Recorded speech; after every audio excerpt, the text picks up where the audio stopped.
Ahí está. Ahí sí pueden ver la pantalla, ¿verdad? Sí.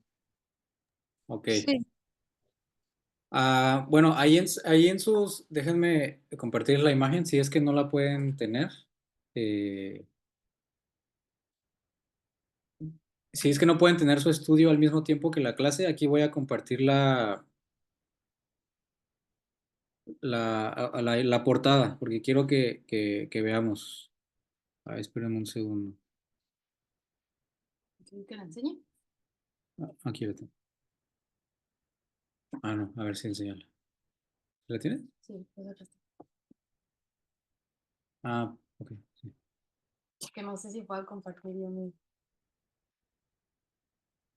¿Pueden ver la portada ahí? Esta Sharon se la está mostrando. Sí, Y también la tiene, Moni también la tienes impresa, ¿verdad? Ay, es que, ajá, sí.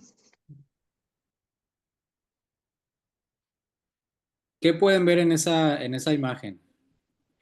De hecho, esta es una obra de arte, es un cuadro. También el del primerito, el de Juan y Pedro corren al sepulcro, también es un cuadro.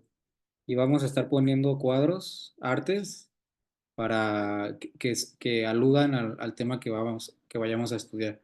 Oh, Entonces, Emanuel, perdón, el dibujo no se ve.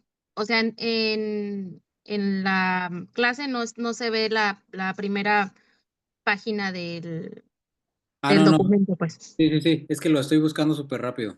Ah, perdón, pensé que. Pero los que lo tengan, ¿qué pueden ver ahí en esa portada? Se ve un pastor con sus ovejas, un pastor abrazando a su oveja. Ajá, ¿qué más pueden ver? Veo al perro también. Ajá, a un perro. Ajá. Y ahí abajito creo que se alcanza a ver una, ¿cómo se llama el instrumento que usan para ¿Un agarrar a los bastón? ovejas? ¿Como un bastón? Callado. Un cayado, ajá, exactamente, se llama cayado. El cayado es el que usan los pastores y es muy largo el cayado, es un bastón muy largote para alcanzar a sus ovejas y que no se desvíen del camino. No lo puedo abrir, pero bueno. Entonces, eso es lo que vamos a investigar, a adentrarnos. ¿Qué significa ser un pastor o un anciano, un diácono? ¿Qué conlleva? ¿Qué responsabilidad tiene él o qué responsabilidad tenemos nosotros como ovejas? Entonces, esa imagen la representa muy bien porque está un pastor cuidando a sus ovejas y ahí hay un perro también que básicamente los perros le ayudan al pastor, ¿no? A dirigir a sus ovejas, a dirigir a su rebaño. Cuando el pastor quizás está distraído o no puede ir a la velocidad de un perro, el perro lo que hace es ayudarle a él para que las ovejas no se dispersen. ¿Y qué pasa cuando una oveja se dispersa? Se la come el lobo, ¿no? Entonces, o un oso o cualquier animal. Cuando una oveja se aparta del rebaño, es la más susceptible a que la maten. Cuando una oveja está separada de su rebaño. Y aquí hay distintas formas de que se separe, ¿no? Puede ser que el pastor sea un mal pastor o puede ser que la oveja sea una oveja rebelde. Pero de cualquier forma, si no está en el rebaño y protegida por el pastor y por las demás ovejas, tarde o temprano la van a matar a esa oveja. Entonces, ahora sí vamos a comenzar. Eh, Han ido a restaurantes, ¿verdad que sí? Entonces, cuando ustedes les dan la carta, ya ven que está el platillo y al ladito hay un símbolo, ¿no? Puede ser un reloj o puede ser puede ser un símbolo que dice que es un platillo especial o un símbolo que dice que es un platillo nuevo o un símbolo que dice que es un platillo muy picante o uno que dice que el platillo se va a tardar más tiempo, etcétera, etcétera, ¿no? Entonces, Así como esos símbolos, aquí a partir de ahora nosotros vamos a tener los nuestros. Y miren, el primero es este, es un número uno. Y eso, cuando ustedes vean esto a lo largo de los estudios que vayamos a tener, significa que eso que estamos estudiando es un dogma. ¿Quién me puede decir que es un dogma?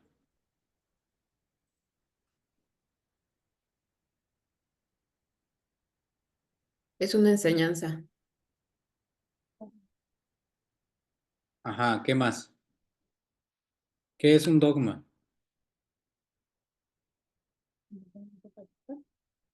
A ver, recuerden, esfuércense por recordar. ¿Qué es un dogma?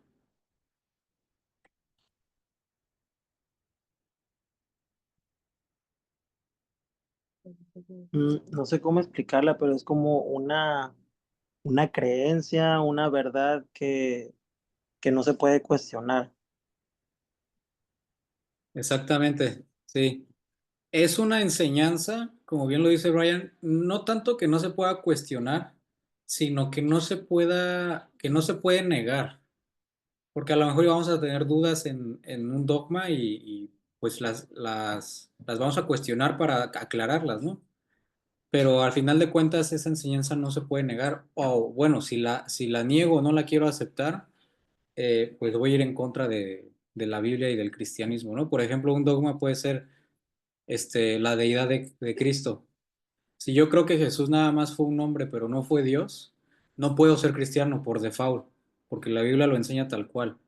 O si no creo en la Trinidad, no se puede ser cristiano, vas a hacer otra cosa, a lo mejor testigo de Jehová, ¿no? Ellos creen en eso. A lo mejor vas a ser mormón, pero si niegas esa doctrina, no puedes ser cristiano. Y hay varias, pero cuando vean el señalamiento del número uno, quiere decir que eso que estamos estudiando es un dogma y es una doctrina muy esencial. Dice Marco, es una verdad que se considera incuestionable. Sí, y repito, no tanto incuestionable, sino más bien innegable, ¿no? Un dogma es una enseñanza que no se puede negociar. ¿Lo aceptas sí o no?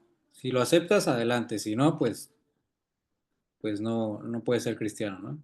Ni mucho menos puedes alcanzar la salvación que Dios da. Por ejemplo, otro dogma es la salvación por gracia. Cuando ya le meto salvación por obras, yo tengo que hacer algo para ganarme la salvación, eso ya es una herejía, ya va en contra totalmente de lo que enseña y por lo tanto no puedo ser cristiano, ¿no? Y bueno, entonces, cuando ustedes vean un número uno, quiere decir que eso que estemos estudiando es un dogma, es algo muy importante. Y el otro señalamiento va a ser el número dos, que esto básicamente es una doctrina, una enseñanza igual, pero de segundo orden. Esto quiere decir que quizás hay diferentes posturas, quizás unos piensan otra cosa u otros piensan otra cosa, pero esa doctrina es de segundo orden. Por ejemplo, eh, si Dios hizo el mundo en días de 24 horas, o nada más pone días sin especificar el tiempo, ¿no? Y hay dos posturas, una postura de la Tierra joven y otra postura de la Tierra antigua. No se han podido aclarar esas posturas porque la Biblia, por algo Dios no quiso que lo supiéramos, ¿no? Pero a final de cuentas es una doctrina que pasa a segundo término, porque no estoy negando un dogma, no estoy negando, por ejemplo, la deidad de Cristo o no estoy negando la Trinidad, etcétera, ¿no? Entonces, si yo creo que la Tierra se hizo en días de 24 horas o no, pues no pasa nada, porque a final de cuentas sigo creyendo que la salvación es por gracia, que Jesús vino a morir por mí, etcétera, etcétera, ¿no? ¿Vamos bien hasta aquí?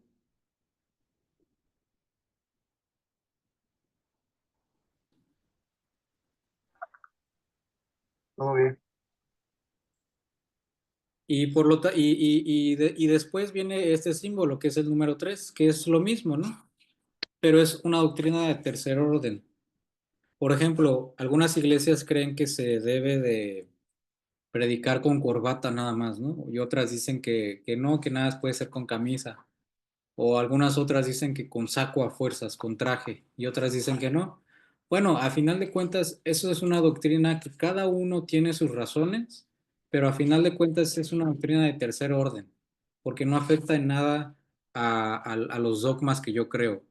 Pero, por ejemplo, cuando yo creo que predicar con corbata le agrado más a Dios a predicar sin corbata, ahí ya está afectando algo, porque ahí ya estoy afectando una doctrina que es de primer orden, que es un dogma. Entonces, básicamente vamos a ir puliendo todos estos términos, pero entonces cuando vean el número uno, es una doctrina que no se puede negar. Número dos, son doctrinas que pasan a segundo término y el número tres, lo mismo, pero pasan a tercer término, ¿no? Y el último es este. ¿Y ese qué cree que sea? ¿Qué significa ese? Prohibido dormirse. Sí, no se pueden dormir porque va a haber algunos términos o va a haber algunas enseñanzas que van a ser un poco tediosas. Obviamente nos vamos a esforzar para que no lo sean tanto, pero vamos a ver términos más técnicos, definiciones de diccionarios, raíces hebreas o griegas, y eso a veces puede llegar a ser un poquito tedioso. Entonces, cuando vean esto, pongan más atención para que no se duerman, porque todo es importante.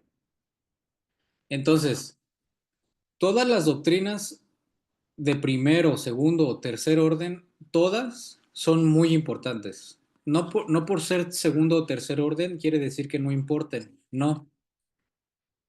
Una doctrina con fundamento bíblico es secundaria. Una doctrina, no un dogma. Una doctrina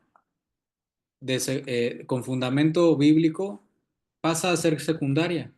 Pero cuando no hay ningún fundamento bíblico en tu creencia o en tu postura, es peligroso porque estás poniendo tus creencias por encima de la Biblia. En otras palabras, si tú tienes una postura diferente a la mía o a la de alguien más y es de segundo orden, ok, está bien, no vamos a perder nuestra salvación o no vamos a dejar de ser cristianos, ¿no? Pero esa postura tiene que estar bien fundamentada con la Biblia.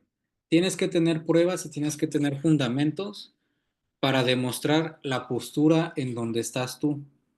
Pero si no tienes ningún fundamento, estás poniendo tus creencias por encima de la Biblia.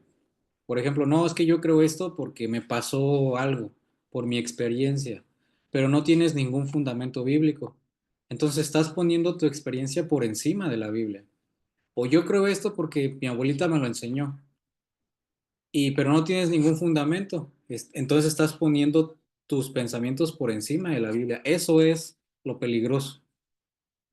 Entonces, una doctrina de segundo o tercer orden no significa que no son importantes y por lo tanto no significa también que las puedo manipular a mi conveniencia, ¿no? Por ejemplo, no, yo creo esto y tú crees eso, no, pero lo que yo creo lo que tú crees está mal y lo que yo creo esté bien. Pero no, o sea, no por ser una doctrina de segundo o tercer orden quiere decir que las podemos manipular a nuestra conveniencia. Cuando sucede algo así, cuando empezamos a manipular las doctrinas de segundo y tercer orden, es porque nunca hemos aprendido las doctrinas de primer orden, los dogmas, lo que de verdad importa.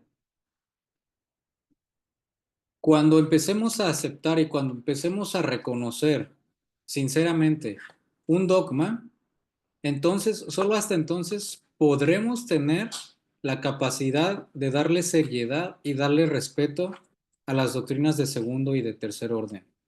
Cuando yo ya tengo bien fundamentados los dogmas cristianos, por lo tanto voy a ser respetuoso y voy a tenerle seriedad a algún hermano que no crea igual que yo en alguna doctrina. Pero cuando empiezan a haber discusiones es porque fácilmente no has entendido qué es el cristianismo, no has entendido los dogmas. Si no tenemos bien sólidos nuestros dogmas, jamás comprenderemos las doctrinas de segundo y de tercer orden. Por ejemplo, hay muchos hermanos que discuten, ¿no? De temas secundarios. Por ejemplo, la tierra joven o la tierra antigua, si la salvación se pierde o no, si hay predestinación o no hay predestinación, y hay muchas cosas que discuten, pero eso no es lo grave. Lo grave es que se enojan y empiezan a ofender al otro, empiezan a creer que ellos están en lo cierto y todos los demás están equivocados. Entonces, eso es peligroso porque no han entendido el verdadero cristianismo, que aunque haya diferentes posturas, los dogmas no pueden cambiar y a final de cuentas, si él cree que la salvación es por gracia y cree en Jesús, es tu hermano, ¿no? No tienes que pelear. Sí, puedes defender tu postura y todo, pero ya pelear es llegar a un extremo que te evidencia que eres un cristiano inmaduro o que simplemente no eres cristiano. Si no estamos firmes en nuestros dogmas, será muy peligroso conocer o querer practicar las libertades cristianas. Si yo no entiendo bien qué es un dogma, si yo no entiendo bien fundamentados las enseñanzas principales del cristianismo, es muy peligroso que empiece a coquetear con las libertades que me da el cristianismo. Por ejemplo, el cristianismo no te, no es una secta que te prohíba algo que si lo haces te vas a morir luego, ¿no? O si lo haces vas a perder tu salvación. No, el cristianismo no es así. Pablo decía, usen su libertad, pero no tomen eso como pretexto para hacerlo como libertinaje, ¿no? Pero cuando yo no conozco un fundamento y quiero jugar a ser un cristiano libre, es muy peligroso. Porque, como repito, nos vamos a evidenciar como cristianos inmaduros o nos vamos a evidenciar como que nunca fuimos cristianos, como lo habíamos dicho, ¿no? Una oveja solita que esté libre, que quiera jugar a ser libre, es la primera que se la comen. ¿Vamos bien hasta ahí o tienen dudas? ¿Sí quedó más o menos claro qué es una doctrina de primer, segundo y tercer orden? Sí, Sí, ok. Igual si tienen dudas, prendan el micrófono y hablen, ¿eh? No tengan pena. Porque esto es un término que lo pueden escuchar igual en alguna prédica o con algún maestro. Primer, segundo, tercer orden, ya van a saber a qué se refiere. Entonces, Oh, Emanuel, disculpa, entendí el tercer, doctrina de tercer orden, pero en el segundo me quedó duda. es básicamente lo mismo, pero es que no quiero decir que es menos importante, pero pasa a ser a segundo término. Por ejemplo, como decía, la forma de vestir del predicador, ¿no? Claro que es importante saber vestirse y saber presentarse en un púlpito, pero esa doctrina pasa a ser de tercer orden, no deja de ser importante, pero no por eso, no porque un predicador se vista con corbata o sin corbata, va a dejar de ser cristiano o va a negar a Cristo, ¿no? Claro que es importante, pero a lo mejor yo pienso que el predicador tiene que tener saco y corbata, y a lo mejor otro hermano piensa que se puede subir así como sea, ¿no? Porque lo importante para él es la palabra de Dios y que interprete bien y etcétera. Y tiene razón, ahí hay dos posturas distintas. No dejan de ser importantes, pero a final de cuentas, lo más importante es que ese pastor o ese predicador no niegue los dogmas, las enseñanzas de primer orden, ¿no? Y así, por ejemplo, una enseñanza de segundo orden o una doctrina de segundo orden puede ser que hay dos posturas en cuanto se le llama premilenianismo. Si Jesús va a gobernar después del arrebatamiento de la iglesia o antes, ¿no? Hay dos posturas en cuanto a eso. No se puede definir porque es muy difícil tener una respuesta acertada y efectiva. Por eso hay distintas posturas. Pero si yo creo que Jesús va a venir antes del arrebatamiento de la iglesia y otro hermano cree que va a venir después del arrebatamiento de la iglesia, pasa a ser una enseñanza de segundo orden porque eso no niega que Jesús vino a morir por mí, que la salvación es por gracia, no niega la Trinidad, no niega la importancia de la Escritura, etcétera, o la inspiración de la escritura, etcétera, etcétera, ¿no? Pero tampoco significa que esa enseñanza no sea importante. ¿Sí me expliqué bien? Sí, muchas gracias. Entonces, ahora sí, vamos a leer juntos aquí y dice, Pablo le dice a Timoteo, perdón, a Tito, por eso te dejé en Creta, dice, para que corrigieras lo deficiente y establecieras ancianos en cada ciudad, tal como yo te lo mandé. ¿Para qué dejó Pablo a Tito? ¿Qué tarea le dejó? Corregir lo deficiente y establecer ancianos en cada ciudad. Esa era la tarea de Tito. Y entonces, ¿qué podemos decir que es un anciano? ¿Qué es un anciano para ustedes? ¿O qué es lo primero que piensan cuando escuchan la palabra anciano? Pues una persona mayor que cuenta con una vasta experiencia. Ah, ok. Miren, yo puse estas imágenes. Este es como un chavorruco, ¿no? Que ya está viejito, pero quiere simpatizar con la juventud. O este, ¿no? ¿Sí saben quién es él? Marco puso que era una autoridad dentro de la iglesia. O este del Señor de los Anillos. A lo mejor podemos imaginarnos a un viejito así, como dice mi suegra, con sabiduría, ¿no? Que nada más de verlo se ve que sabe. O estas viejitas, o sea, que por más ancianas, o cuando escuchamos la palabra anciano en nuestra cultura, básicamente es un viejito, no tanto un adulto, ¿no? Sino un viejito ya de más de 60 o 70 años o más, ¿no? Así más o menos cuando escuchamos la palabra anciano, se nos vienen a la mente cosas parecidas a estas. Y aunque esto no es mentira, o sea, no es mentira que un anciano sea alguien así, vamos a ver qué términos o a qué se refiere la Biblia cuando menciona a un anciano. Vamos a verlo a profundidad, ¿no? Quizás ya tenemos una idea, pero vamos a ver de dónde surgió, cuál es su función o cuál fue su función y todo, ¿no? Entonces, ¿qué es un anciano bíblico? El Antiguo Testamento o el idioma hebreo lo traduce así literal. Un anciano es un barbón, es un viejo o que es casi sinónimo de barbón, la palabra mentón alude a una barba crecida, ¿no? Y una barba crecida, por lo tanto, demuestra que ya tiene vida pasada, ¿no? Entonces, el Antiguo Testamento lo traduce así, barba, vejez o mentón, en el hebreo. Y el Nuevo Testamento, que se escribió en griego, lo traduce como presbítero cristiano, por ser del Nuevo Testamento, presbítero cristiano o miembro del concilio celestial, así lo traduce. Un anciano es un presbítero cristiano o un miembro de un concilio.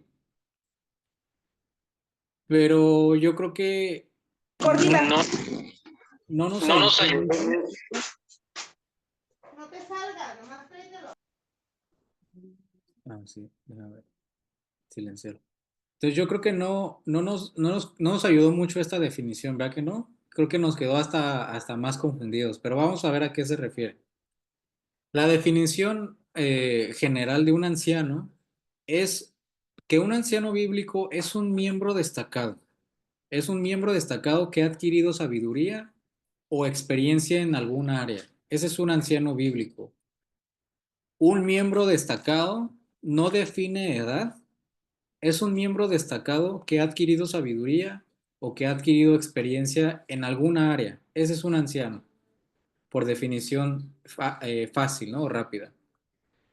Entonces, el anciano en el Antiguo Testamento comienza con Moisés, o los ancianos comienzan con Moisés.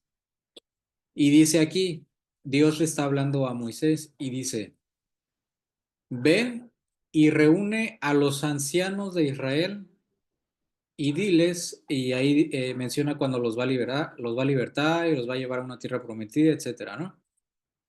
Y el 18 dice, y oirán tu voz e irás tú y los ancianos de Israel al rey de Egipto, y le dirás, Jehová, el Dios de los hebreos, nos ha encontrado. Entonces, Moisés era la persona más importante del pueblo de Israel, pero después de él, o junto con él, también estaban los ancianos.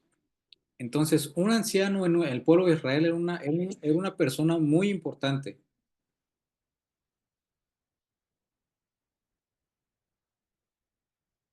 ¿Quién me quiere ayudar a leer Números 11 del 16 al 17?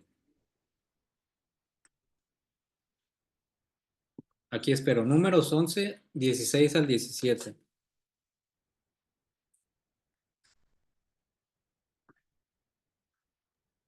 Yo, Ok, el Señor le dijo a Moisés, junta a 70 ancianos de Israel, de los que tú sepas que son ancianos y jefes del pueblo, y llévalos hasta la entrada del tabernáculo de reunión. Diles que esperen allí contigo. Yo descenderé y hablaré allí contigo, y tomaré del espíritu que está en ti y lo pondré en ellos. Y ellos sobrellevarán contigo la carga del pueblo. Ya no la llevarás tú solo. ok, entonces, ¿para qué mandó Dios a los ancianos? ¿Cuál era la función de ellos? Para que no estuviera solo llevando la carga. Ajá, exactamente. ¿Cuántos ancianos eran?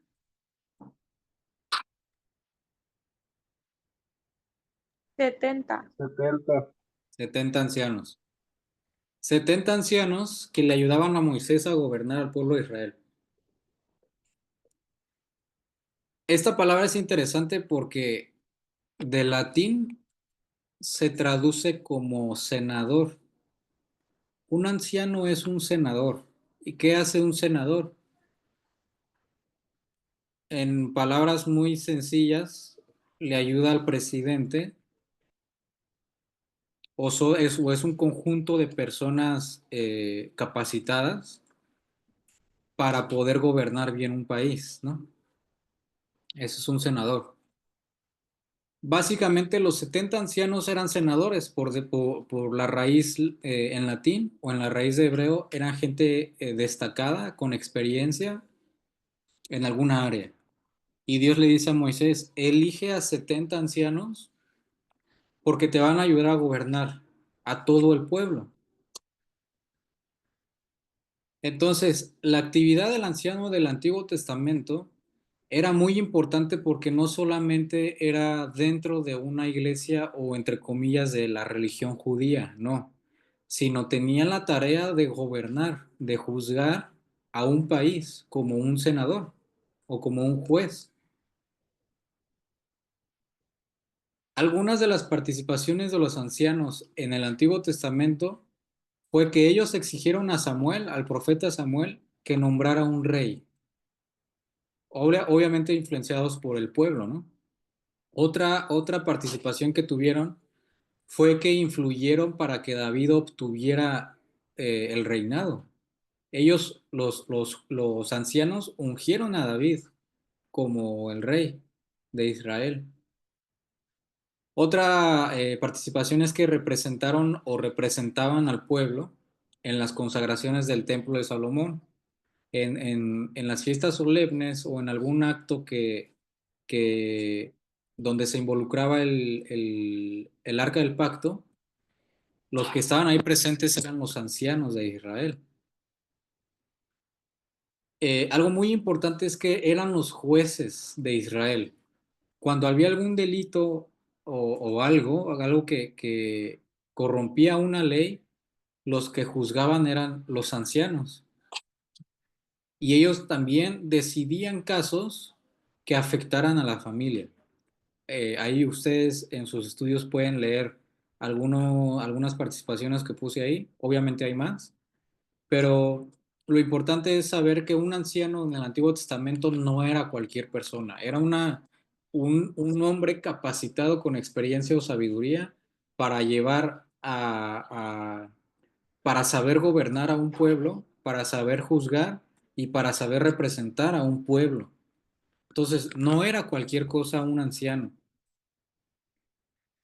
Entonces, en el Antiguo Testamento, el anciano contribuía al gobierno, tenía peso en leyes gubernamentales o judiciales, pero con el correr del tiempo y con todo lo que sucedió, esa misma actividad o esa misma función de un anciano no cambió, no cambió en lo absoluto. Lo único que cambió es que ahora la iba a aplicar en la iglesia.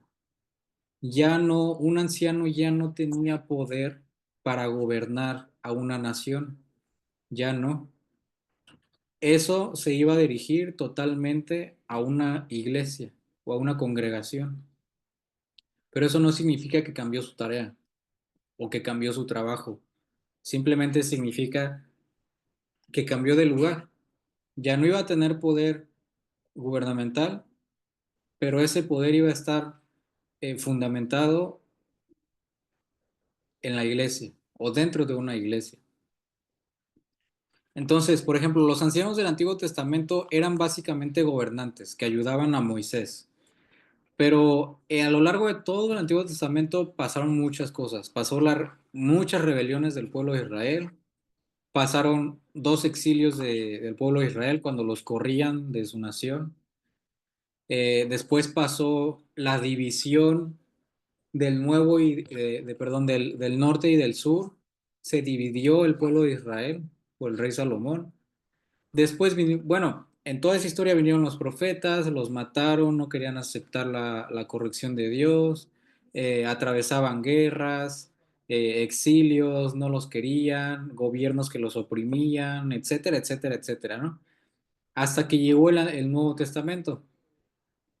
Entonces, un anciano pasó de ser un gobernante a ser un sumo sacerdote y ya no iba a ser parte del gobierno, sino ya iba a ser parte nada más del conjunto de judíos, que se llama el Sanedrín, ¿no?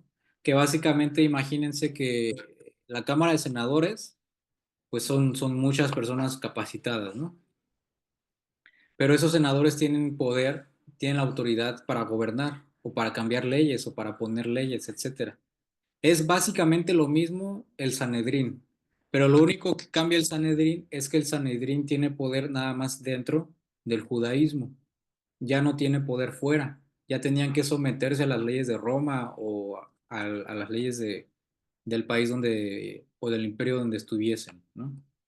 Entonces, básicamente, el anciano, la función es la misma, lo único que cambia es que ya no tenían poder en el gobierno, sino que se enfocaron o se dirigieron totalmente por todas las circunstancias al judaísmo o dentro de una iglesia. El poder que ellos tenían de los ancianos se dirigió al gobierno, pero ahora dentro de una iglesia. Pero el concepto es el mismo, siempre estuvo presente. No porque ya no tengo poder en el gobierno, quiere decir que tampoco tengo poder en la iglesia o quiere decir que tengo otra función. No, es exactamente lo mismo, pero ahora enfocados en una iglesia. ¿Se acuerdan qué quiere decir esto que ven ahí, estos números romanos?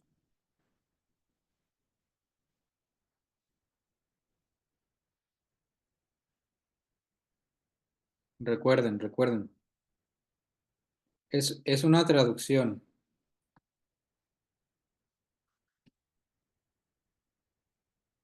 Cuando ustedes lean esto en algún libro o algo así, ¿qué creen que signifique esto? 70, el Senado o algo así. Ajá, es el número 70, pero cuando vean esto Ajá. se refiere a la traducción de la Septuaginta. Ah, de la Septuaginta. Y la Septuaginta es la traducción del hebreo al griego del Antiguo Testamento. Entonces, la traducción de la Septuaginta, ¿cuántas personas por el nombre lo podemos imaginar?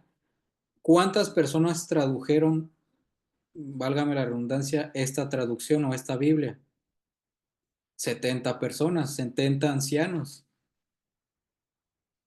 Algunos dicen que fueron 72, Pero entonces el concepto siempre siguió. La Septuaginta se tradujo hasta después de que se terminó el Antiguo Testamento y aún así seguía el mismo concepto de los 70 ancianos, que era gente muy importante, muy sabia, a tal punto que ella tradujo, o esos 70 ancianos tradujeron toda la Biblia del Nuevo Testamento al idioma griego.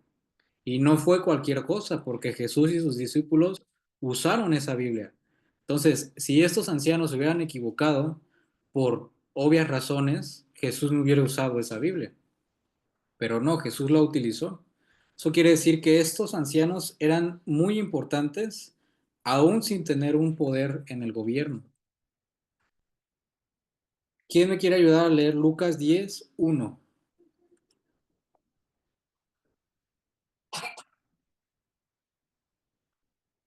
Lucas 10:1. Yo lo leo. Ok. Y después de estas cosas, designó el Señor aún otros 70, los cuales envió de dos en dos delante de sí a toda ciudad y lugar a donde él había de venir.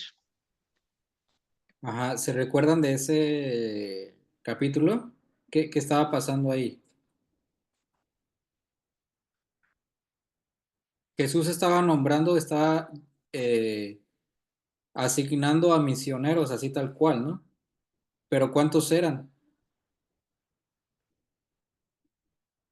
70. Eran 70 de sus discípulos que los mandó a predicar. Entonces, y a ellos más adelante es a quien les dicen, es mucha la mies, pero son pocos los obreros. Entonces, Jesús tenía en su mente el mismo concepto, obviamente porque es Dios, ¿no? Pero tenía en mente el mismo concepto que hubo desde Moisés, que fueron nombrar a 70 ancianos para hacer una tarea importante. Ese concepto no cambió. Después, 70 ancianos tradujeron la Biblia y después Jesús nombra a 70 de sus discípulos para, para ir a predicar. Entonces, el término del anciano no cambia, no significa otra cosa, simplemente cambian las circunstancias en donde se iba a aplicar esa actividad. ¿Vamos bien hasta aquí o tienen alguna duda?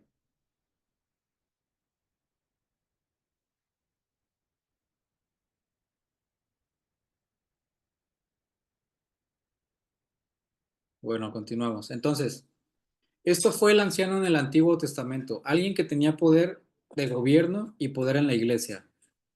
Por todas las circunstancias que pasaron, estos ancianos ya no tuvieron poder en el gobierno, simplemente en el judaísmo, que pasó a ser el concilio o el Sanedrín, ¿no? Que eran los que en el Nuevo Testamento juzgan a Jesús y juzgan a los discípulos y estas personas, ¿no? Eso fue en el Antiguo Testamento y el anciano en el Nuevo Testamento, la definición es exactamente la misma. Un anciano bíblico es un miembro destacado que ha adquirido sabiduría y experiencia en una o en más áreas. Sigue siendo el mismo concepto. Entonces, aquí tenemos, por ejemplo, a un rabí judío, ¿no? Y ahí a su iglesia, a su sinagoga, ¿no? En donde se reunían los judíos. Pues eso es equivalente a un anciano en el cristianismo. No cambia, porque no es un término en sí judío. Es un término que puede aplicar, como ya lo vimos, hasta el gobierno de hoy en día. Un anciano, por definición, es un senador. No cambia, nada más cambian las circunstancias en donde ese anciano hace su labor. Entonces, un rabí judío es equivalente a un anciano cristiano. Un anciano es quien tiene la autoridad para poner orden. Si un anciano no pone orden es porque es un mal anciano. Y es a quien se le delega una actividad para que una organización social o gubernamental sea efectiva. A un anciano, a una persona con experiencia y sabiduría se le designa una tarea para que esa organización, la que esté gobernando, sea efectiva. ya sea que esté gobernando una iglesia o ya sea que esté gobernando algún estado o alguna sección de su país, etcétera, etcétera. Entonces, en la Biblia, el término anciano es un término intercambiable. Pongan atención porque eso es importante, porque esto no solamente pasa con la palabra anciano, pasa con más palabras, que a lo mejor la palabra cambia, pero el término o el significado es el mismo. Simplemente se intercambian. Cuando nosotros leamos obispo o ministro o pastor o anciano, se está refiriendo a exactamente la misma persona, a un miembro destacado con sabiduría que tiene que hacer una actividad para que la iglesia sea efectiva. Sea pastor, sea obispo, sea anciano, sea ministro, es lo mismo. Por ejemplo, en Filipenses 1:1, Pablo saluda a los filipenses y le dice, salúdame a los ancianos de la iglesia y a los obispos.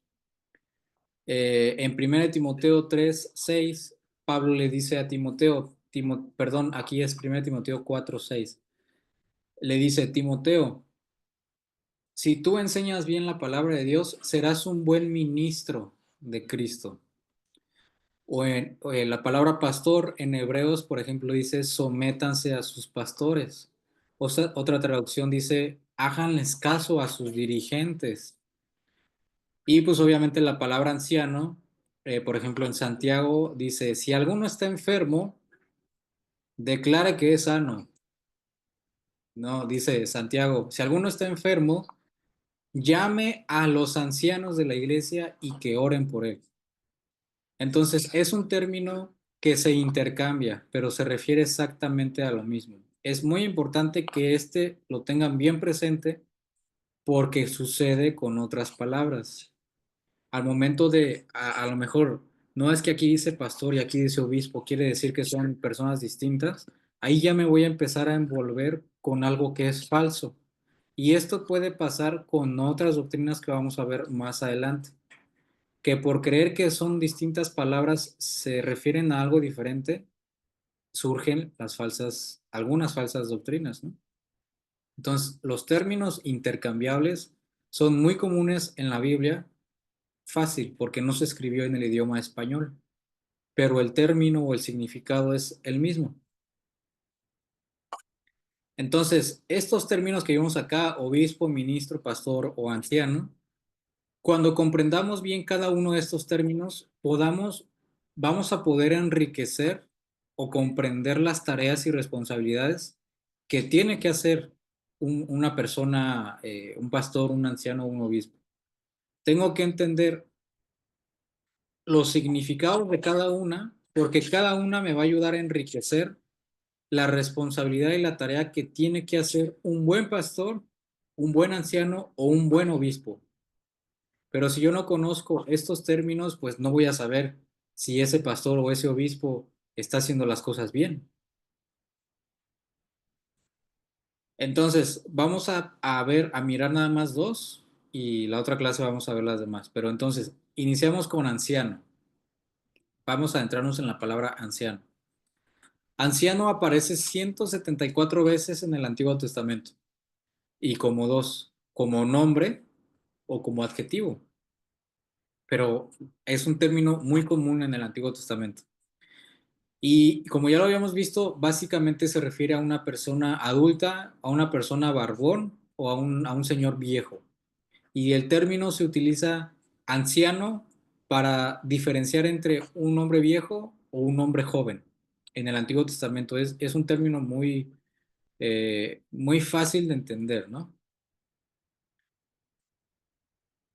Pero entonces, ¿qué pasa con los oficiales ancianos? O, por ejemplo, con los príncipes, con los jefes de las 12 tribus, ¿no? O con los jueces. ¿Será que nada más tenían que ser ancianos y ya? No.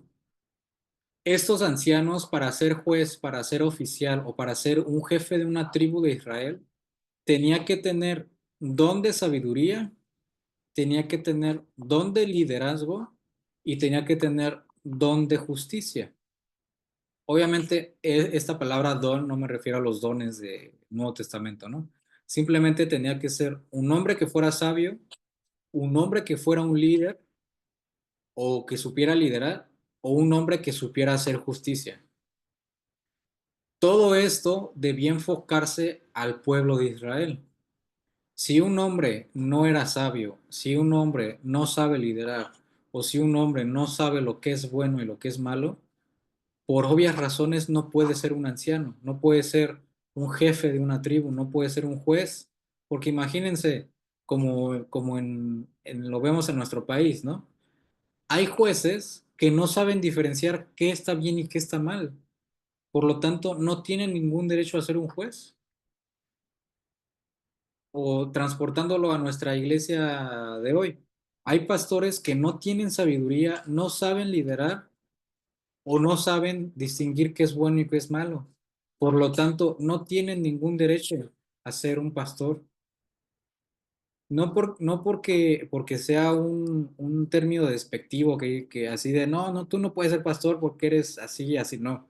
Simplemente por obvias razones, porque el anciano está puesto para hacer una tarea. Pero si ese anciano no cumple esos requisitos, la tarea va a ser fracasada. Entonces, un anciano, la otra definición es que un anciano vela, es un velador y vela por el bienestar de su población o de la gente que tiene a su cargo. Un anciano es quien siempre está atento y despierto y preocupado por el bienestar de la gente que está a su cargo. Y la traducción de la Septuaginta lo traduce como... Brian levantó la mano. ¿Querías decir algo, Brian? Sí, Emanuel, una pregunta, perdón, si me desvío del tema, pues si quieres me la contestas al final. Es que he mirado en algunas iglesias y en algunos videos que según una iglesia correcta o más acercada a la Biblia, es aquella que el pastor tiene un grupo de ancianos que le corrigen o algo por el estilo, pues de que lo aconsejan, algo así. ¿Es cierto que esa es una iglesia más correcta, más cerca a la Biblia o simplemente, pues no sé, lo vieron en la Biblia o cómo es eso? Sí, bueno, es un término que, por ejemplo, mira, voy a poner este ejemplo. Si un hermano llega y dice, yo creo que una iglesia debe tener más de un pastor para que sea una iglesia bíblica, y otro hermano dice, no, yo creo que nada más debe de haber un pastor, esa es una doctrina de segundo o de tercer orden. No que no sea importante, pero eso no tiene que afectar a la tarea que hace este pastor o estos pastores, ¿no? Pero sí, o sea, obviamente por sentido común, por ejemplo, en Filipenses o en Gálatas o en distintas cartas de Pablo, cuando Pablo saluda o se despide, dice despídeme o salúdame a los ancianos en término plural. Por ejemplo, otra parte de la Biblia dice, tienen que tener en alta estima a los ancianos y mayor a los que predican la palabra. Entonces, obviamente, con una congregación grande y numerosa, para un pastor sería muy difícil poderla gobernar. Entonces, sí, lo más indicado es que tenga a un conjunto, como lo vimos, a un concilio, o imaginémoslo así en este término, tiene que tener su cámara de senadores para que entre ellos sepan gobernar bien la iglesia. Pero a final de cuentas, el responsable de esa iglesia nada más va a ser uno. Cada quien tiene sus responsabilidades, pero el responsable de la iglesia va a ser uno y va a ser el pastor principal. Pero sí tienen razón, no tiene nada de... Es hasta mejor, ¿no? Tener a más personas que puedan, como dices tú, a lo mejor corregir a un pastor que está mal y crecer juntos, ¿no? Entonces, la palabra anciano en la Septuaginta lo traduce como presbútera, o que es un hombre de antaño, un hombre viejo, que en otras palabras será un presbítero. Eh, entonces, la palabra presbítero no es un término religioso, no es un término pues sí, católico, por ejemplo, ¿no? Porque lo hemos escuchado así. No, simplemente es un presbítero o un anciano es quien vela por el bienestar de la gente que está a su cargo. Ese es un anciano y ese es un presbítero. Aquí dice hombre de antaño, hombre barbón, hombre viejo, aludiendo a su experiencia y a su sabiduría, pero ni en el Antiguo ni en el Nuevo Testamento ponen un requisito que tenga cierta edad para ser un anciano. Ser un anciano y ser barbón alude a que es experimentado y es sabio y es maduro, ¿no? Porque no significa que por ser viejo o por tener más años, no significa que seas más maduro. Si no, los viejitos, todos los pastores de todas las iglesias serían viejitos. Hay jóvenes que son más maduros que viejitos. Entonces, alude a la experiencia y a la sabiduría de esta persona. Entonces, un anciano es un presbítero que literalmente, bueno, la definición es un hombre viejo, literal o figuradamente, con experiencia, con madurez y con sabiduría para guiar a un pueblo a la justicia y a la verdad. Ahora sí, piensen en esto. ¿Qué pasa si un anciano o un presbítero no tiene experiencia, no tiene madurez y no tiene sabiduría? Lo que pasaría es que los que más van a salir afectados es la gente que está a su cargo. Vamos a hacer, claro, la Biblia dice que tenemos que tener respeto por nuestras autoridades, ¿no? Pero tampoco podemos negar las verdades. Y vivimos en un país muy corrupto que por decisiones del gobierno y de la cultura mexicana, pero a final de cuentas los que pasan a ser afectados somos nosotros por una mala Cámara de Senadores, ¿no? Entonces, por un mal anciano o un presbítero, o un mal presbítero, o un mal pastor, los que más van a salir afectados van a ser sus ovejas. Y eso es grave, porque una de dos, o nunca fueron salvos porque nunca se les enseñó el Evangelio, o van a ser cristianos muy maduros y van a vivir, pues, como la Biblia no quiere que vivan, ¿no? Todo porque un anciano no es sabio, no es experimentado y no es maduro. Entonces, en otras palabras, el anciano es un hombre con experiencia que vela por el bienestar de su pueblo, que siempre está al pendiente de él. Pero otro término es obispo, y este obispo se traduce del griego episcopos,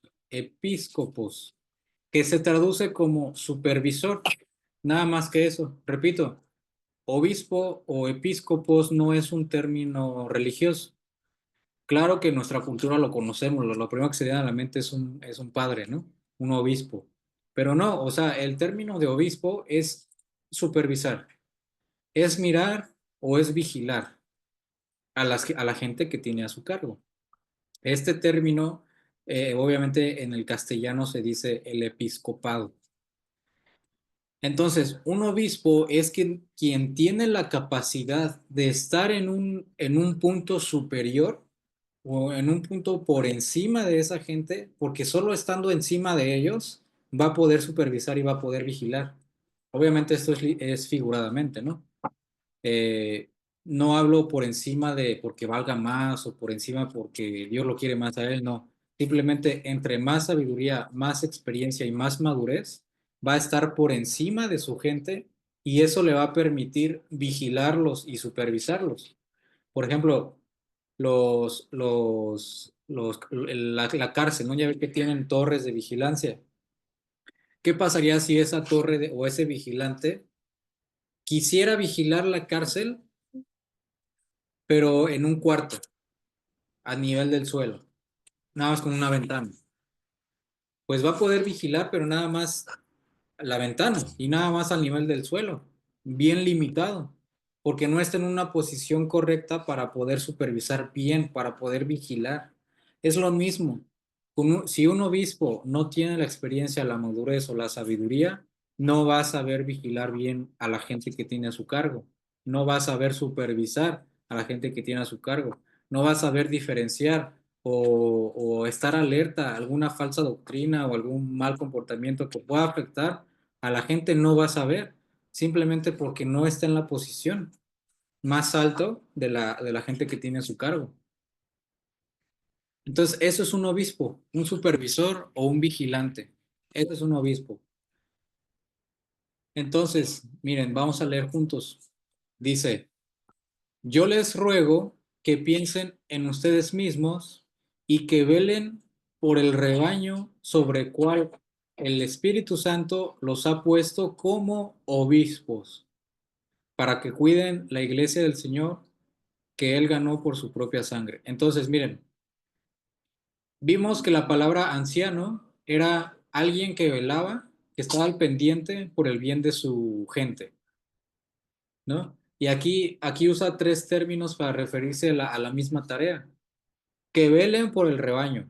Ahí utiliza la palabra anciano, un anciano que vela por su gente, y rebaño alude a que también se le nombra como pastor, se le puede atribuir ese término, porque es un rebaño, y el que vela o el que cuida el rebaño es un pastor. Entonces ahí están dos términos, anciano y pastor. Pero después dice, sobre el cual el Espíritu Santo los ha puesto como obispos. Entonces ahí menciona tres palabras de las que vimos, obispo, pastor y anciano, para referirse a la misma tarea. ¿Cuál es esa tarea? Para que cuiden de la iglesia del Señor.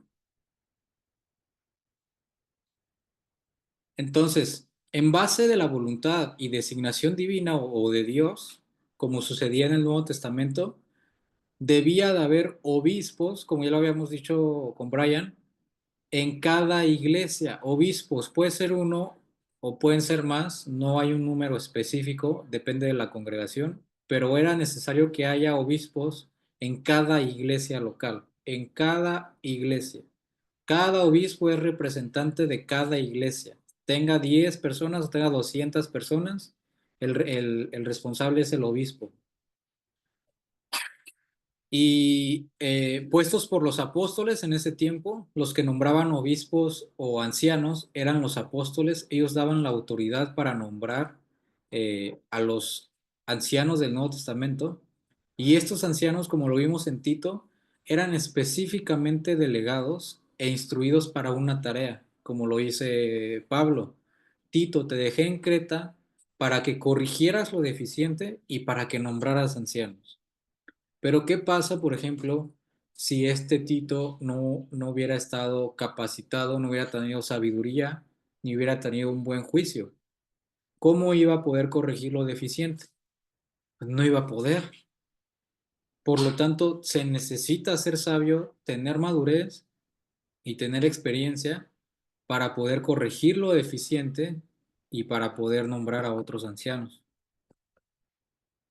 Es muy común hoy en la iglesia cristiana que se nombren ancianos nada más porque se crean más espirituales, ¿no? O Dios me dijo que yo iba a ser pastor y lo nombra nada más, pero esa persona ni siquiera sabe leer la Biblia. Imagínense cómo están sus ovejas, ¿no? Entonces, en Hechos dice, refiriéndose a los apóstoles, también los apóstoles nombraron ancianos, en término plural, en cada iglesia. En cada iglesia. Obviamente las iglesias de antes eran en casas, ¿no? Cada iglesia o cada casa iba a tener su anciano o su obispo.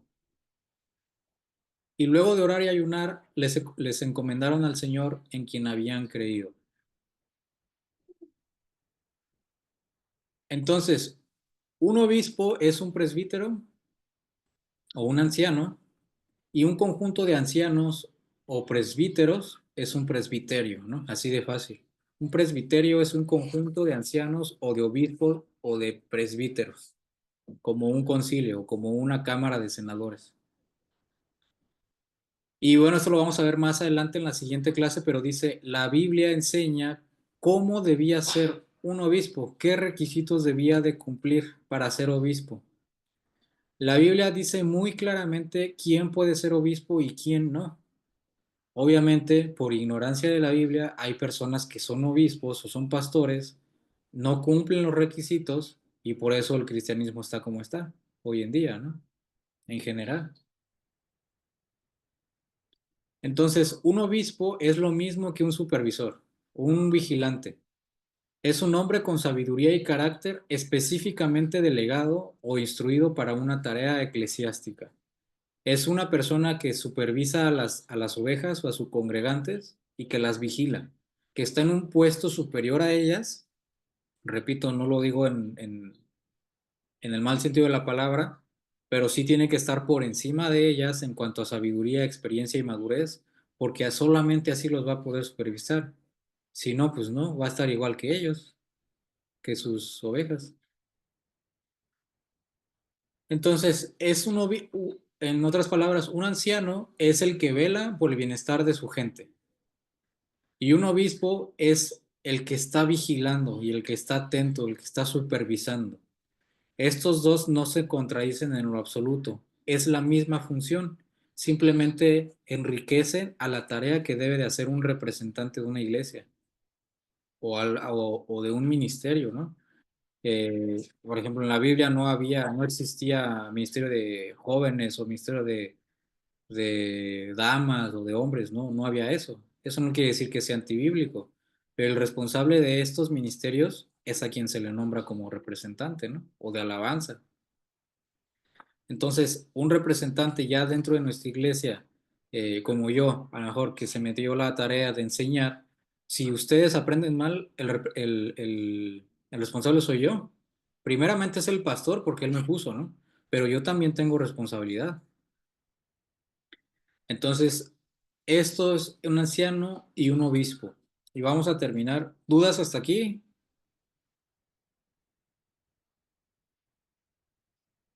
¿Tienen dudas o vamos bien? No, bueno, yo sí, pero es con respecto a la primera parte que nos diste de en cuanto al dogma y la doctrina. ¿Me espero o de una vez? ¿De una vez? Gracias. Quiero entender que entonces, espérame, ay, ¿dónde lo puse? Quiero entender entonces que dogma y doctrina son enseñanzas. Sí. O O sea, sea, ajá, sí, sí. perdón. O sea, a un dogman es igual, o sea, ¿puedo decir doctrina en lugar de dogman y dogman en lugar de doctrina? No. Hace cuenta que una doctrina es una enseñanza. O sea, ah, Un tema. es una enseñanza Hablas cualquiera. Ok. Por ejemplo, la enseñanza de ser buena esposa, o ser buen esposo, o ser buen hijo, etcétera, etcétera. Todas esas son doctrinas. Doctrina es sinónimo de enseñanza. Doctrina es sinónimo de enseñanza, ¿no? Ok. Dogma es una enseñanza, pero no se puede negar, no se puede negociar. Ok. Por ejemplo, ser buena esposa es una enseñanza, ¿no? Pero a lo mejor, y hay dos hermanas y una dice, no, pues yo creo que ser buena esposa es pararme en la mañanita, hacerle desayunar a mi esposo, darle un abrazo, y está bien. Y otra dice, ah, pues yo creo que ser una buena esposa, pues a lo mejor y no te paras temprano, pero sí le haces desayunar. O a lo mejor le compras comida, ¿no? A lo mejor eso es ser buena esposa, le compras comida y la otra dice que le tienes que hacer comida. Las dos tienen razón. Son buenas esposas porque están atentos a su esposo, pero una en su contexto tiene una forma de practicarla y la otra tiene otra forma de practicarla, ¿no? Pero a final de cuentas son enseñanzas. Ahora, ¿qué pasa con un dogma? Es la misma enseñanza, pero no hay ningún lugar para decir, es que yo creo que es así y es que yo creo que es así, como el ejemplo que vimos de las esposas. Por ejemplo, la deidad de Cristo. Cristo fue 100% hombre y 100% Dios. Cristo es eterno, no es creado, ¿no? Como lo decía, o como lo dicen hoy algunos hermanos, que Cristo fue creado, por lo tanto ya no es eterno, ya no es Dios. No, eso es un dogma que puede afectar a tu salvación porque no estás entendiendo bien quién es Cristo. Entonces, esa es una enseñanza que no puedes negar, no puedes decir, es que yo creo que es así y tú crees que es así, pero a final de cuentas creemos en Cristo. No, no, no, no, no es eso. es que debe de haber una sola enseñanza, un solo dogma que no puedo yo cambiar. Yo tengo que transformar mi mente para aceptar ese dogma y no al revés, no transformar ese dogma para que entre a mi mente. Entonces, la diferencia es que una doctrina es una enseñanza y un dogma es una enseñanza que no se puede negar ni cambiar. No sé si me expliqué. Sí, sí, no es negociable, pues. Ajá, no sé, no es negociable exactamente. Ok, correcto. Muchas gracias. No de nada. Bueno, obviamente sí se puede negar, pero como ya lo vimos, si lo niegas, pues no eres cristiano, ¿no? Entonces, ¿dudas hasta aquí de anciano y obispo? Un anciano es quien vela por el bienestar de su gente con sabiduría y todo lo que vimos. Y un obispo es quien vigila también por el bienestar de su gente por sabiduría. Son términos que se intercambian, pero hablan de la misma tarea. Un obispo es quien supervisa, un anciano es quien vela, ¿no? Pero es lo mismo. Simplemente uno enriquece la definición del otro. Y miren, vamos a terminar con este versículo. Vamos a leer juntos. Esta es la Nueva Traducción Viviente. Dice, aquí Pedro está hablando, ¿no? ¿Se acuerdan de cómo era Pedro cuando Jesús lo llama o cuando estaba siendo enseñado por Jesús? ¿Cómo era el carácter de Pedro? Pues era un hombre eh, impulsivo, ¿no? Que quería entrarle a la pelea y era el primero que saltaba. Pero así como era el primero que saltaba, era el primero que se iba. O era el primero que se atrevió a caminar en el agua, ¿no? Porque era el más aventado. Entonces era una persona que sus emociones lo gobernaban a él. Y le cortó la oreja a un soldado. Y obviamente los comentaristas dicen que obviamente no le quería cortar la oreja, iba sobre la cabeza, pero pues se movió algo y le cortó la oreja. Entonces era un hombre muy impulsivo, ¿no? Podemos decir que entre comillas era bueno porque quería defender a Jesús, pero a final de cuentas era gobernado por sus sentimientos, ¿no? Fíjense, y viviendo con Jesús. Pero cuando Pedro escribió esta carta, obviamente fue después de la resurrección. Y dice así, está Pedro escribiendo. Y ahora una palabra para ustedes, los ancianos en las iglesias. Yo, Pedro, les estoy escribiendo a ustedes, los ancianos en las iglesias. También yo soy un anciano, dice, y testigo de los sufrimientos de Cristo. Así como ustedes, yo también soy un anciano. Así como ustedes quizás fueron testigos del sufrimiento de Cristo, yo también. Se pone en el mismo nivel que un anciano de otra iglesia. Y dice, y yo también voy a participar de su gloria, de la gloria de Jesús, cuando Él sea revelado a todo el mundo. Así como ustedes ancianos van a disfrutar de eso, yo también, porque yo también soy un anciano como ustedes. Entonces dice, como anciano, igual que ustedes, repito, se pone al mismo nivel, no se rebaja al nivel, simplemente un anciano es alguien muy importante. No es que se rebaje a un anciano, no, es que ser un anciano es muy importante. Pero dice Pedro, yo también con ustedes, como anciano igual que ustedes, les voy a pedir algo, les voy a rogar algo a ustedes. Les voy a rogar que cuiden del rebaño que Dios les ha encomendado. Cuídenlo al rebaño que Dios les ha encomendado. Háganlo con gusto, no de mala gana ni por beneficio personal que quieran obtener de ello. No lo hagan por ganar dinero, no lo hagan por aceptación de la gente, porque ya, ay, mira, el pastor ahí viene y es el pastor y es el ungido. No, no, no, no lo hagan por eso, háganlo con gusto. No lo hagan por mala gana ni por ningún beneficio personal, sino porque no lo hagan por eso, más bien háganlo porque están deseosos de servir a Dios, por eso háganlo. Y dice más adelante en el 3, no abusen de la autoridad que tienen. Un anciano tiene autoridad, como ya lo habíamos visto. En el Antiguo Testamento tenía mucha autoridad en el gobierno y en la iglesia. Ahora esa autoridad la tienen solo en la iglesia, pero a final de cuentas sigue siendo la misma autoridad. Entonces Pedro les dice, no abusen de su autoridad que tienen sobre los que están a su cargo. No abusen. Más bien, guíenlos con su buen ejemplo. Hay varios pastores que a veces dicen cosas como, no, es que el pastor hizo esto, o bueno, las personas dicen, no, es que el pastor, yo lo vi haciendo esto, yo lo vi haciendo esto, y el pastor responde, no, es que tienen que ver a Jesús, porque yo soy un hombre como ustedes, dice, ¿no? Y se justifica. Y aunque tiene razón, nuestra mirada debe estar puesta en él. Aquí Pedro dice, los tienen que guiar a la gente que está a su cargo con su buen ejemplo. Tienen que cuidarlos, hacerlo de buena gana como para Dios, no por beneficio personal, sino que tienen que cuidarlos y que guiarlos con su buen ejemplo. Así, cuando venga el gran pastor, refiriéndose a Jesús, recibirán una corona de gloria y honor eternos.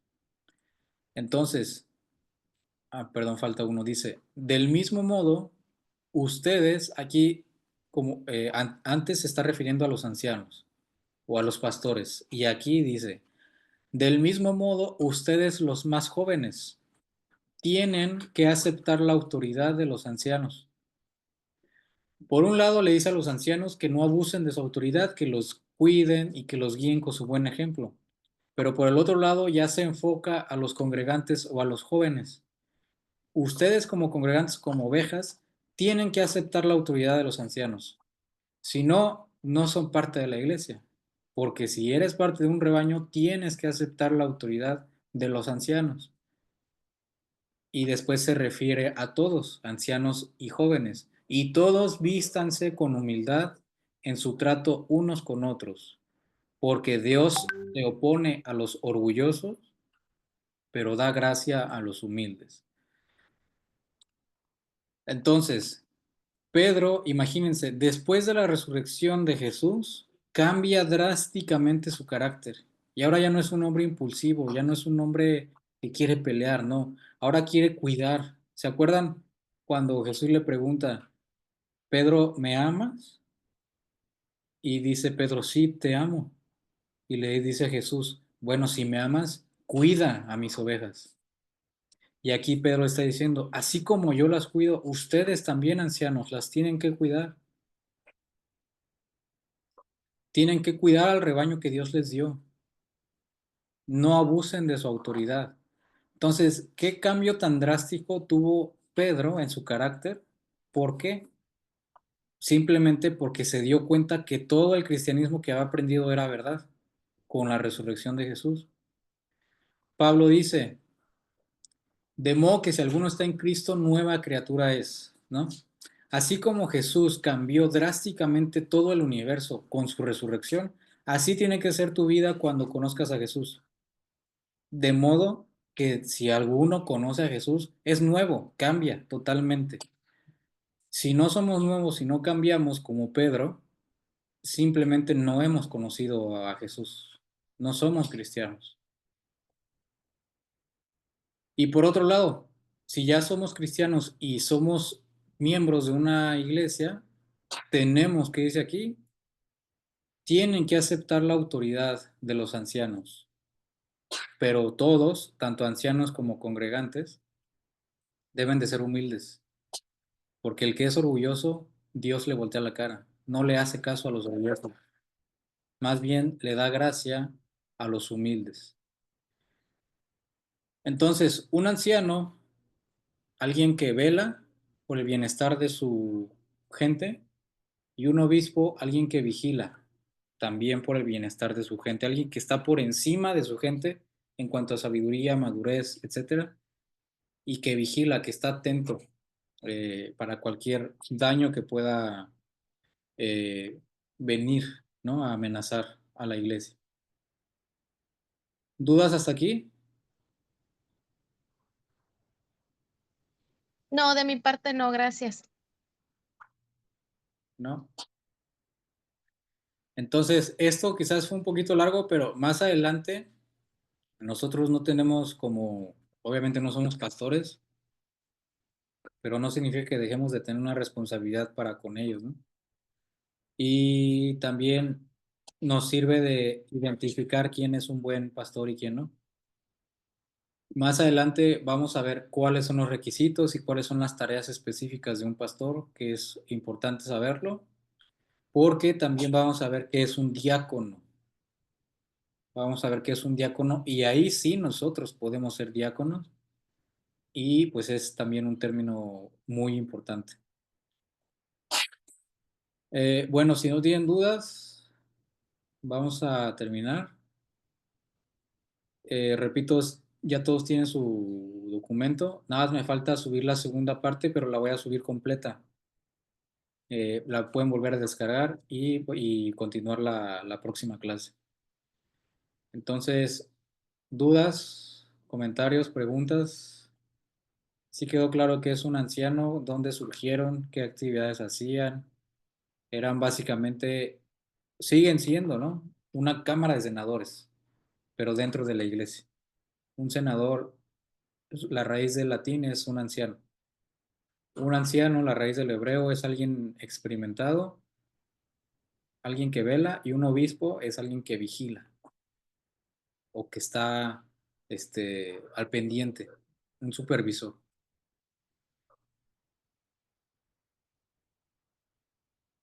Los cuestionarios, me dice Sharon. Sí, esto lo comentamos en la iglesia.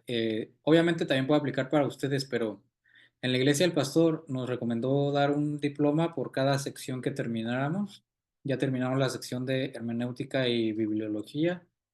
Les vamos a dar un diploma a las personas que ya hayan llenado todos sus cuestionarios como reconocimiento. Obviamente sabemos que si no los llenan no quiere decir que tengan falta de compromiso o lo que sea, ¿no? Simplemente, eso es personal. Pero eso aplica nada más para la iglesia, pero igual, si ustedes aquí en los de línea contestan todos sus cuestionarios y no son parte de nuestra iglesia, también les podemos mandar el reconocimiento. Y los cuestionarios ya están en el grupo, todos están ahí. Métanse ahí y ya los pueden contestar. Y a lo mejor mañana voy a subir una lista de las personas, de cada persona, de cuántos cuestionarios lleva y de cuántos les falta. Y ya ustedes van a saber ahí cuál les falta y todo. Entonces, ¿tienen dudas? ¿Preguntas? ¿No? Ok. ¿Quién es Galaxy 10E? Nada más para tenerlo en cuenta. ¿Quién es Galaxy 10 A10E?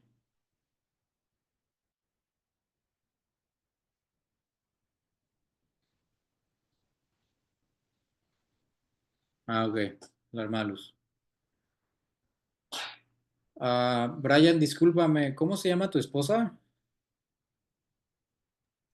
Cintia, Cintia, ¿puedes ayudarnos a cerrar con una oración, por favor? Sí, claro. Señor, te damos gracias, Padre, en esta noche, Señor, por la enseñanza que nos diste y ayúdanos a poder entender cada día más, Señor, lo que tú quieres hablarnos a través de Manuel, Señor, y Sharon. Te damos gracias por sus vidas y los bendecimos para que nosotros podamos aprender cada día más de tu palabra, Señor, y lo que tú nos quieres enseñar. Gracias, Señor, haznos descansar en esta noche y guíanos en esta semana, Señor, que sea de bendición en el nombre de Jesús. Amén. Amén. Pues que pasen buenas noches, hermanos. Nos vemos el próximo lunes y les mando un abrazo y bendiciones. Que descansen. Gracias. Bye. Bye. Gracias. Dios bendiga.